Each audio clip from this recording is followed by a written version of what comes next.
Democrats introduce bill to stop Trump launching pre-emptive strike against North Korea. Democrats senators have introduced a bill to prevent Donald Trump from launching a nuclear-first strike against North Korea without approval from Congress.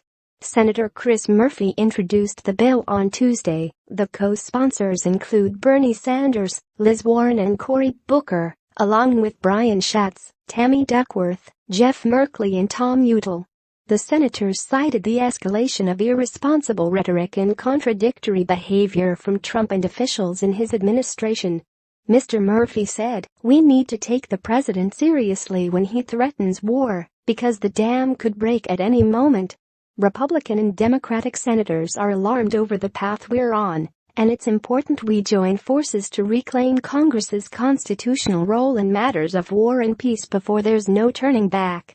He added, "This bill shouldn't be controversial since it essentially restates current law, but Congress needs to make it crystal clear that the president does not have the authority to take preemptive military action in North Korea without congressional consent."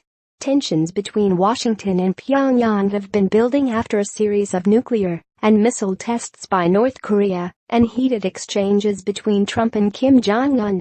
Kim Jong-un described the president as a lunatic and Trump has threatened North Korea with fire and fury. If war broke out on the Korean peninsula, there would be barely any time to evacuate millions of citizens and 30,000 U.S. troops. Despite threats, Donald Trump has warned military solutions remain on the table.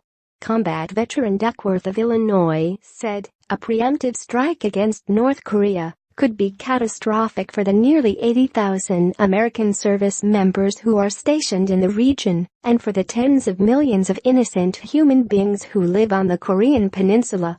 We need our nation's commander-in-chief to show a steady hand and sound judgment, not to engage in irresponsible and dangerous verbal attacks that only serve to escalate an already dangerous situation and put American lives at risk."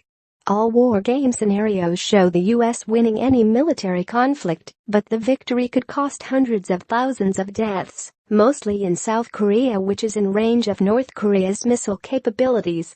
The White House defended Trump's approach to the North Korean crisis, insisting Trump is not closing the door to diplomacy, but rejecting the possibility of direct talks with North Korea.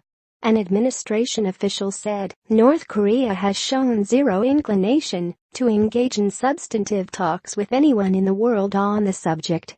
Two senior administration officials said the Trump administration is still increasing pressure on the North Korean regime through diplomacy. This is despite Trump's tweet earlier this month that his Secretary of State was wasting his time trying to negotiate with North Korea. A senior administration official said the president did not tweet that diplomacy was a waste of time. He tweeted that direct talks were a waste of time. The diplomatic campaign goes on. But the administration's position, the president's clear position, is that direct talks with North Korea are unwise at this time. Defense Secretary James Mattis said he prefers a diplomatic resolution, but said on Saturday that Washington does not accept a nuclear North Korea. He added, "Any use of nuclear weapons by the North will be met with a massive military response, effective and overwhelming." Republicans control majorities in both the Senate and House, and there is no indication that congressional leader would allow a vote. Similar measures introduced this year have also failed to progress. Congress passed a bill in July barring the president from lifting sanctions on Russia without lawmakers' approval. The Senate Foreign Relations Committee on Monday held a hearing on a new authorization for the use of military force. After the hearing, Secretary of State Rex Tillerson and Secretary of Defense Jim Mattis said Trump does not have the authority to use force against North Korea without an imminent threat. But they failed to define what the threat would be.